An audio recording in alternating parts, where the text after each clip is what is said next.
여러분 안녕하십니까? 오늘의 미국 플러스 오늘 사흘째 강혜진입니다.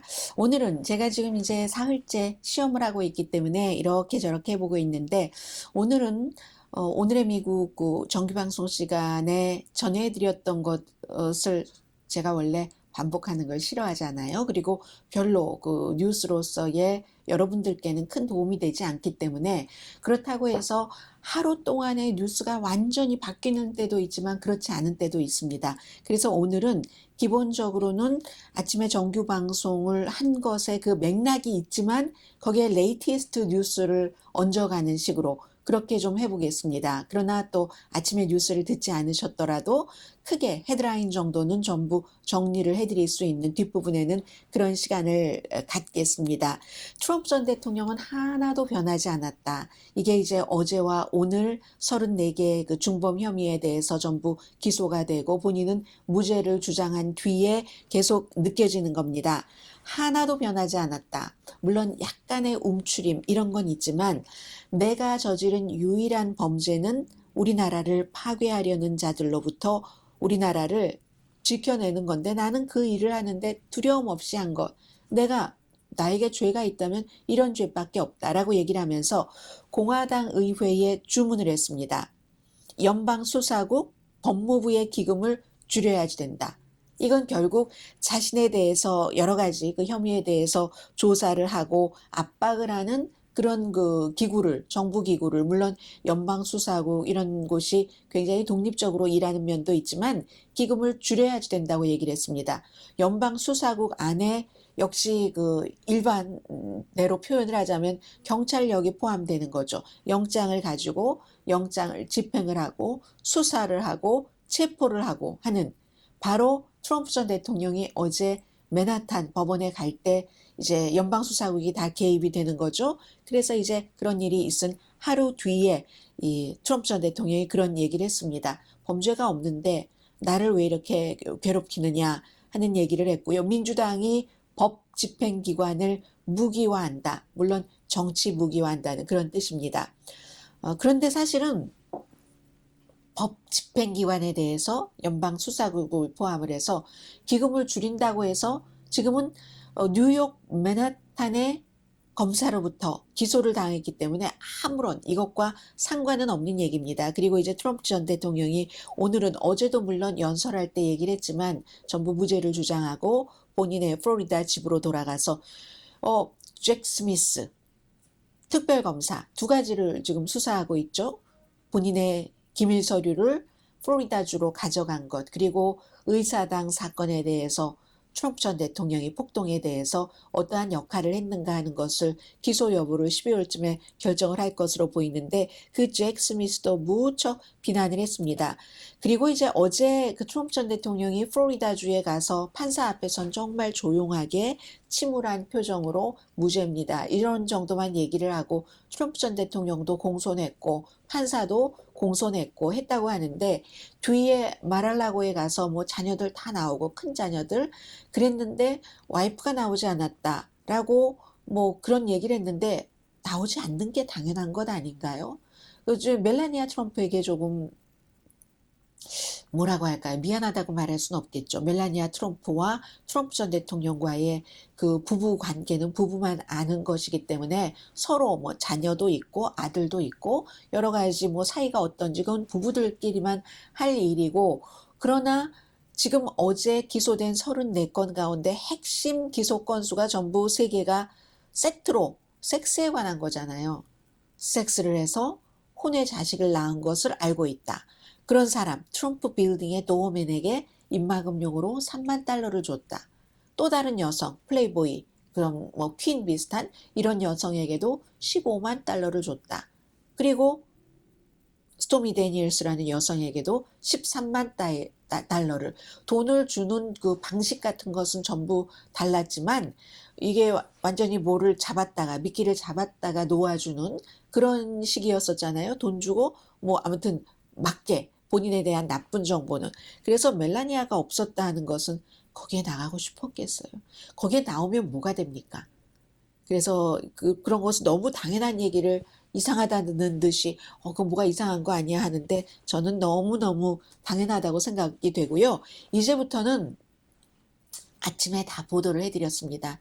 사람들의 반응은 갈려져 있고 공화당은 하원은 트럼프 전 대통령 주변에, 그러나 상원의 지도부는 꿈쩍하고 있지 않은데 아마 가장 많은 정보를 갖고 있는 미치 매코넬이라는 상원 원내대표가 움직이지 않는 것은 뭔가 트럼프에게 대해서 움직이지 않아도 된다는 장기적인 계산을 한 것이 아닌가, 그런 점들도 좀 볼 수가 있겠고요. 그럼 이제 지금부터 중요한 것은 이 법정 드라마잖아요. 말 그대로 쇼. 제가 쇼라고 이 썸네일에 썼더니 어떤 분이 이게 무슨 쇼냐고 화를 내시던데, 쇼 맞습니다. 드라마, 쇼, 리얼리티 쇼. 리얼리티 쇼의 진행자였지만 이제는 리얼리티가 돼버린 거죠. 이 법정 드라마 다음은 무엇인가? 이 지금 이게 검사 측과 트럼프와 트럼프의 변호사 측이 원하고 있는 것이 다릅니다. 검사 측에서는 여성들에 대한 3종 세트 이 섹스 스캔들이 사업과 연관을 해서 결국은 연방 선거법을 위반했다 하는 것이어서 전부 유죄가 인정된다면 136년형을 산다는 건데, 이것도요 설령 모든 케이스에서 유죄가 인정되고 선고가 최고 형량으로 4년형이 나와서 136년이 나온다 한들 미국의 전직 대통령인데 감옥에 들어가라고 하겠습니까? 집행유예를 한다는 것이 거의 대부분의 전문가들의 생각이고, 이게 유죄 판결이 될지 아닐지도 알 수 없고요. 우선 검사 측과 트럼프 전 대통령 측을 말씀을 드리겠습니다. 이런 것이 어떻게 되느냐에 따라서 세 개가 움직이게 됩니다. 먼저 항상 모든 수사가 마찬가지입니다. 검사는 기소했을 때의 여러 가지 증거 있죠? 그런 증거를 트럼프 법무팀에게 넘겨줘야지 됩니다. 똑같습니다. 드라마 볼 때 우리가 딱 무슨 뭐 예를 들어 합의를 할 때 그 밖에 이제 그 무죄라고 했으니까 이건 재판으로 가잖아요. 재판으로 갈 때 우리가 그동안 갖고 있었던 증거가 이런 겁니다 하는 것을 주는데, 몇 주일 안에 이제 뭐 대배심에서 이번에 기소를 해라 하고 권고를 했으니까, 그렇게 투표를 했으니까 증인 무슨 선서 같은 것, 그 비밀 과정에서 다 수사했었던 것 같은 것을 일주일 안에 줄 수 있는 것도 있고 몇 주일 안에 줄 수 있는 것도 있고, 그리고는 뭐 이메일, 내부 누구와 누구와의 이메일이 왔다 갔다 한 이런 모든 것들도 이제 다 그 검사 측에서 줘야지 되고요. 연방선거법 위반으로 기소하는데 검사에게 지금까지는 그 검사 바보 같아, 민주당에서도 그렇게 얘기하는 사람이 많습니다. 왜 큰 케이스들이 있는데 이 작은 것을 가지고 이렇게 휘저어서 놨지? 이건 그리고 상당히 정치적이잖아. 뉴욕에서 민주당 검사가, 그리고 판사의 딸도 바이든과 카밀라 해리스 선거 캠페인에서 일을 했다고 하는데, 그것과 그것이 분리를 해야 되지만 분리할 수 있는 사람들이 아니잖아요. 신사적으로 분리하는 사람도 아니고. 그러니까 트럼프 대통령도 아들도 판사의 딸이 민주당 편이야 하면서 막 사진까지 공개를 하고, 물론 사진 얼굴을 좀 이렇게 안 보이게 처리를 했습니다만 그런 사람들인데, 어쨌든 연방선거법으로 기소를 한 데까지는 이 사람들이 뭔가를 갖고 있는 것도 있다고 보는 겁니다. 검사가요, 지금 새로 나오고 있는 뉴스 가운데서 하나가 이 재정 문제에 관한 것은 뉴욕에서 늘 있는 일이잖아요. 뭐 버러 앤 뭐 빵, 브레드 앤 버러 이런 것과 마찬가지인데, 선거법은 조금 다른 이슈고, 그리고 이제 특히 스토미 데니엘스에게 준 체크가 11장인데 13만 달러를 돈으로 주고 3만 5천 달러씩 뭐 11번을 줬다는 얘기인데, 11번을 주면서 적어도 9번은 트럼프 전 대통령이 직접 서명을 했습니다. 직접 그 서명을 했는데, 우선 이것을 전해준 마이클 코헨은 선거법 위반으로 감옥살이도 했었고요. 트럼프 측에서는 아니야, 그거 무슨 선거에 영향을 미치려고 하는 게 아니라 가정을 지키려고 돈 준 거야, 이렇게 얘기하는데, 트럼프 전 대통령이 얼마나 구두쇠인데 13만 달러를 주느냐 이렇게 얘기하는 사람이 많습니다. 아버지도 구두쇠였고요. 원래 돈 많은 사람들이 돈을 너무너무 사랑합니다. 그래서 돈이 붙습니다. 밥 한 끼 사는데 부들부들 떨고요. 밥을 살 때는 아주 싼 걸 사고요. 안 그러시는 분들도 계시지만 그러는 부자가 많고, 트럼프 전 대통령은 그러는 축입니다. 그런데 아무 죄도 없는데 아무런 일도 와이프를 향해서 한 점 부끄럼 없이 그런 일을 한 적이 없는데 13만 달러를 가정의 평화를 위해서 줬다. 아무도 안 믿죠. 그건 믿지 않죠. 믿지 않는데 여기서 검사 측에서 수사한 바에 따르면 페이먼트를 선거 이후로 연기를 해라. 그러면 이게 선거법 위반이 아니잖아요. 지금 검사 측에서는 선거를 하는데 나쁜 정보를 다 돈 주고 사서 나가지 않게. 그래서 트럼프가 대통령이 되게 하라. 이게 이제 그 전략이었었다는 건 아니에요. 그리고 워낙에 돈을 사랑하는 사람이니까. 그리고 선거 끝나고까지 페이먼트 미뤘다가 끝나고 나면 안 줘도 될 수도 있잖아? 뭐 이런 얘기들이 오고 갔다는 거예요. 선거 끝나서 대통령 됐는데 그 다음에는 뭐 스토미 데니엘스라는 여자가 2006년도 나랑 같이 잠을 잤다고 한들 사람들이 뭐 신경 쓰겠어? 이미 대통령인데 면책 특권도 있는데 이런 얘기들이 오고 간 증거가 있다는 겁니다. 그래서 검찰이 무엇을 가졌는지가 중요하고 검찰이 다 내놓지는 않았다. 이걸 이제 제가 강조를 해서 아침에 말씀을 드렸고요. 그리고 트럼프 전 대통령은 미국은 지옥으로 가고 있다. 왜냐하면 본인을 힘들게 하고 본인이 대통령이 아니기 때문에 여전히 부정선거 얘기를 합니다.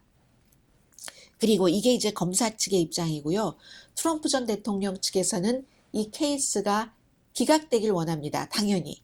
뉴욕의 그 형사법에 따르면 기각시키려면은 9가지가 있어야 된답니다. 9가지 케이스에 기각할 수 있는데 뭐 예를 들어서 검사가 대배심들이 이제 이것을 기소하세요 했는데 대배심에게 충분한 증거를 제시하지 않았거나 뭐 공소시효가 지났거나 이런 뭐 여러 가지 등등. 트럼프 전 대통령 공소시효도 지났어 막 이런 얘기를 하는데 뉴욕의 검사가 공소시효가 지난 걸 가지고 기소를 했겠습니까? 그건 상식적으로 아니잖아요. 그래서 아니면 트럼프 전 대통령이 이도저도 아니고 정의를 위해서 이게 기각되는 게 필요하다. 이런 주장을 하더라도 뭐 판사가 고려해 볼 수는 있겠죠. 그래서 이제 기각할 수 있는 데드라인을 8월 8일로 잡았습니다.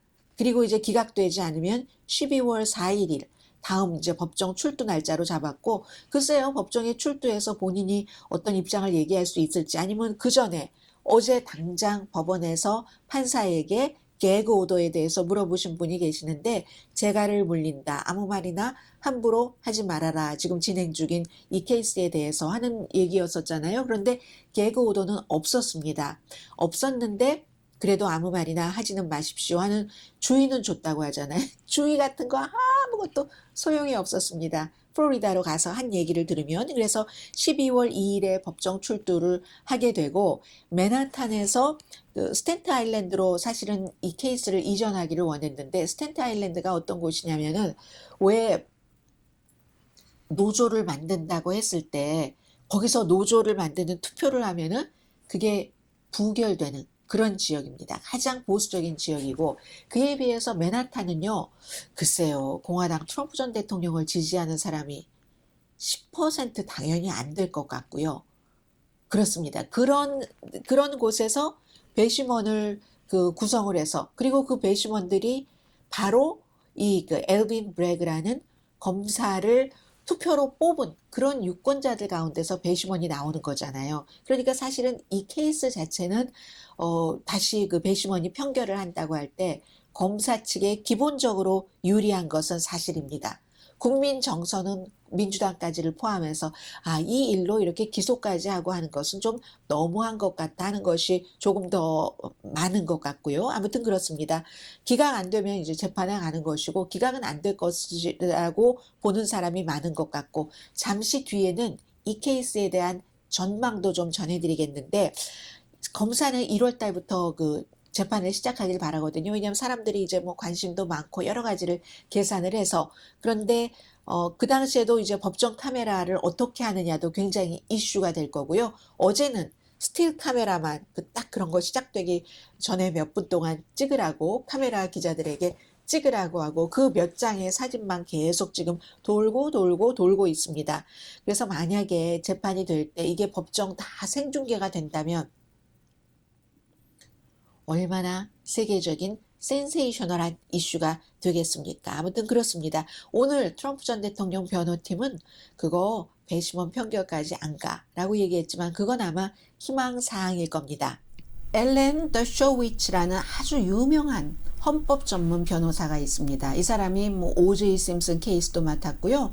그 헐리우드의 유명한 그 여성을 그 뭐 성 문제 일으켰던 그 하비 와인스타인이라는 제작자뿐만이 아니라 트럼프 전 대통령 그 첫 번째 탄핵 때도 트럼프 전 대통령 변호팀에 있었습니다. 그리고 하버드 대학교에서 2013년까지 학생들을 가르치기도 했는데, 엘렌 더쇼위츠 씨가 아주 그 보수적인 이 팟캐스트 하는 그 찰리 커크라는 사람과 인터뷰에서 이 케이스가 어떻게 될 것인가, 기각되지 않는다라고 예상을 했었고, 첫 번째에서는 이게 기각되면 왜 이 사람은 기각되지 않는다고 보냐면요, 뉴욕의 판사가 이 케이스를 기각시키면 그 다음에 뉴욕에서는 판사의 생명이 끝난다. 이렇게 보고 있습니다. 대법원까지는 안 갈 것으로 보고 있습니다. 그러나 지금 이 대법원까지로 가는 이런 게 중요한 게 아니라, 이 케이스가 아니라 조지아와 의사당 폭동 사건과 다른 케이스들이 있기 때문에 트럼프 전 대통령으로서는 아주 빡빡한 스케줄에 대선을 치러야지 되기 때문에 그 자체가 무척 힘들 겁니다. 그리고 어제도 이렇게 보면은 뒤에 그 빠른 시일 안에 딱 지지자들을 몇백 명을 본인의 집에 그 마랄라고의 홀에, 화려한 홀에 모여서 뭐 여러 가지 뭐 그야말로 뭐 뭔가 으쌰으쌰 하는 그런 분위기라고 할까요? 그런 것을 했지만 자꾸만 법정에 출두하고, 이 케이스는 좀 검사가 너무한 것 같아. 하지만 또 다른 케이스로 이런 일들이 또 있고 하면 사람들은 움직이기 시작합니다. 움직이지 않는 사람들은 움직이지 않지만 중도에 있는 사람들은 야, 이건 안 되겠구나 하면서 이제 설령 예비선거 후보가 된다 할지라도, 공화당 대선 후보가 된다 할지라도 또다시 민주당에게, 누가 되든지 민주당이, 지금으로서는 바이든 대통령이 그대로 나올 확률이 많지만, 그리고 현직 대통령에게 딱 그 도전을 하면서 예비선거를 치르십시다 하는 사람은 없잖아요. 미국에서 없을 것 같고, 이번에도. 그래서 그렇게 되는 경우는 사람들은 바이든도 싫지만 또 봐야지 되는 그런 경우가 생길 수 있습니다. 그렇기 때문에 그 연방 상원에서는 좀 진중하게 트럼프를 밀면 안 되겠구나 하는 거죠. 트럼프가 아닌 누구라도 열심히 힘을 모아서 그 사람 뒤에 서면은 그 사람이 민주당의 바이든이 됐건 누가 됐건 이기고 당선될 수 있다고 보는 사람들이 많습니다. 물론 그 사람이 트럼프보다 더 나은 지도자가 될까, 이 같은 뭐 전망이나 기대나 희망은 뒤로 하고, 어쨌든 트럼프 전 대통령은 봤으니까, 지금도 물론 이 방송을 무척이나 거부감을 갖고 듣고 계시는 분들도 계실 테지만, 이미 세계에서 그렇게 트럼프를 아직도 개인 숭배하는, 프랑스의 르몽드가 사설에서 쓴 것처럼 의사당 폭동 사건을 겪고 2년이 지났는데도 미국 트럼프 추종자들은 공화당은 정신을 차리지 못하고 개인 숭배를 하고 있다. 그러니까 미국이 법이 나서야지 되고, 의회에서 못하고 여론으로 못하니까 법이 나서야 되니까 법에 대한 불신이 생기고 그 사법제도가 약해지는 것 아니냐, 이렇게 다른 나라에서 흉보는 사설을 쓰는 겁니다.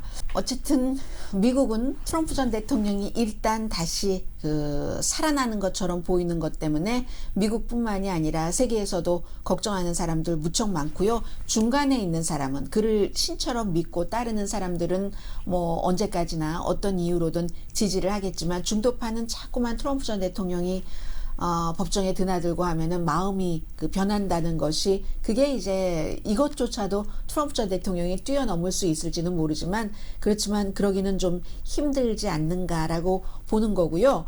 그 여러 가지 다른 조건들도 여기에 붙여집니다. 오늘 보니까 마이크 펜스 전 부통령이 연방 판사가 의사당 사건에 대해서 증언하라 하는 거 전에는 안 했습니다. 의회에서 해달라 하는 것도 막 안 하고 그랬는데, 여러 가지 이유를 들어서 트럼프 전 대통령과 원수되고 싶지 않은 거죠. 그의 지지층들의 표가 필요하기 때문에. 그런데 이번에는 항소하지 않고 증언을 하겠다, 소환장을 받겠다라고 얘기를 했습니다. 루퍼트 머덕도, 박스의 그 소유주도 도미니언 보링 시스템으로부터 16억 달러 명예훼손 소송이 걸려 있잖아요. 거기에도 또다시 이제 증인으로 나오도록 이제 그렇게 그 판사가 조치를 취했습니다. 자, 이런 일들이 트럼프 전 대통령은 변치 않았고 여전히 굉장한 영향력을 미치고 있다. 그러므로 세계 각 나라에서는 지금부터 어느 순간까지는 트럼프가 다시 대통령이 될 수도 있겠구나. 그럴 때 우리나라는 어떻게 해야지 되지? 어떻게 준비를 해야지 되지? 하는 것들을 노트북에 기록을 하고 있다 하는 것까지 전해드리고요. 이제 어제 그런 일이 있었을 때 이것도 또 다른 미국입니다. 미국의 로스앤젤레스에 있는 제9 항소법원에서는 스토미 데니엘스라는 이제 이름 다 기억하실 것 같아요. 이 이름에도 뜻이 있는데 제가 말씀을 드리지 않겠습니다.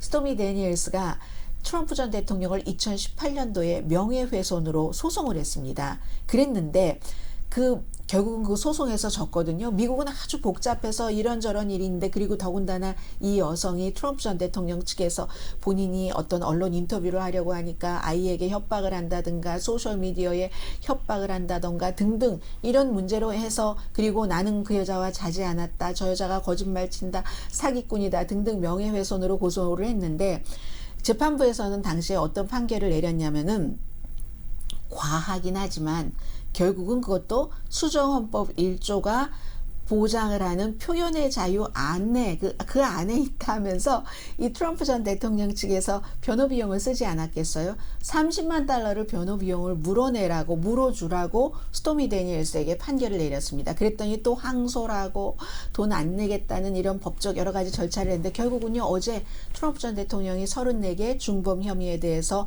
모두 그 기소가 될 때 스토미 데니엘스는 로스앤젤레스 제9 항소법원으로부터 추가로 12만 달러를 더 줘라. 변호사 비용으로 이런 판결을 받았습니다. 그러니까 미국이 참 묘하죠. 이 돈 계산하는데요. 뭐 큰 변호사는 시간당 500달러, 그 돕는 변호사는 뭐 시간당 350달러 얼마 막 했는데 하나도 받아들여지지 않고 오히려 항소해서 12만 달러를 더 물어주라는. 그랬더니 스토미 데니엘스는 내가 감옥에 가면 같이 그 돈 절대 안 줄 것 같아요. 그런 일이 있었고 그리고 또 하나 중요한 것은 지금 로스앤젤레스에서 비교적 조금 하고 안심을 할 수 있는 일입니다. 차이 잉원 대만 총통이 케빈 맥카티 공화당 하원 의장을 레이건 대통령 박물관에서 만났는데 오늘 만나니까 막 그 하늘에 그런 게 떴어요. 막 하나의 중국, 이건 이제 중국 속에 대만이 포함되어 있다는 거잖아요.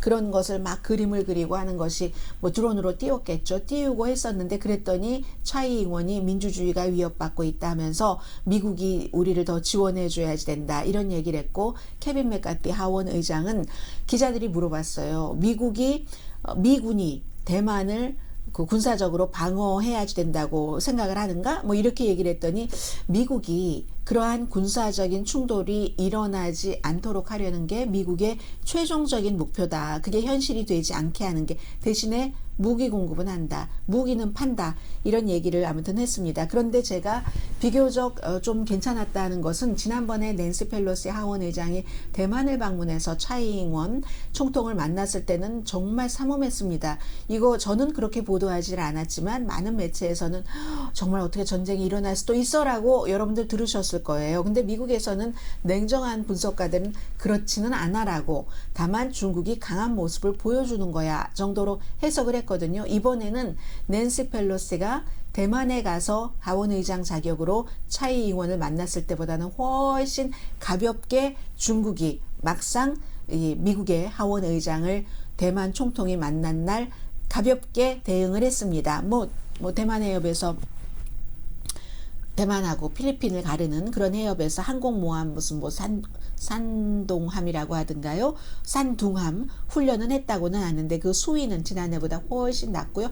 마잉주는 아직 대만으로 돌아가지 않았겠는데요. 바로 차이 잉원 전에 대만 총통은 중국과 더 잘 지내보자고 하고 그렇게 되는 거는 귀속될 수도 있다는 것도 뜻하고 방문지도 보면 그렇고 그에 비해서 차이 잉원은 독립을 얘기를 하고 어쨌든 좀 비교적 안심되게 끝났다는 것이고요.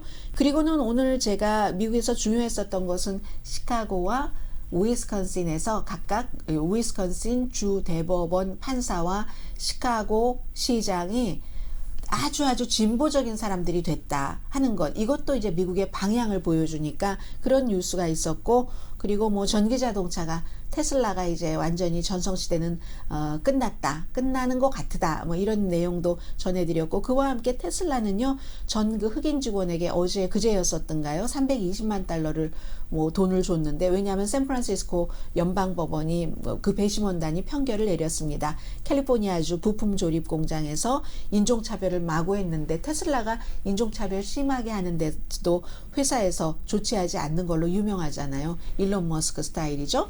그래서 이제 그렇게 줘라 해서 그렇게 줬던 거. 근데 원고가 원했던 돈은 1,500만 달러네요. 그래도 320만 달러를 개인에게 줬다. 이런 일들도 있고요. 제가 지금 말하다 보니까 시간이 길어진 것 같아서 일단 제가 오늘의 미국 플러스, 앞으로 이 제목이 뭐가 될지도 모르고 어떤 형태가 될지도 모르지만 어쨌든 아침에 방송을 하고 그 다음날 아침 방송까지 그 중간에 뭐가 필요하다고 생각을 했고, 이 중간에 뭐가 필요한 게 대상이 그럼 한국에 계신 분들을 대상으로 해야지 되는가, 전체적으로 미국과 한국과 세계를 아울러야지 되는가, 이것도 아직 정하지 못한 상태거든요. 따라서 This is a test. This is a test 사흘째였습니다. 내일 아침 오늘의 미국 정규 방송 시간에 뵙겠습니다. 강혜신이었습니다.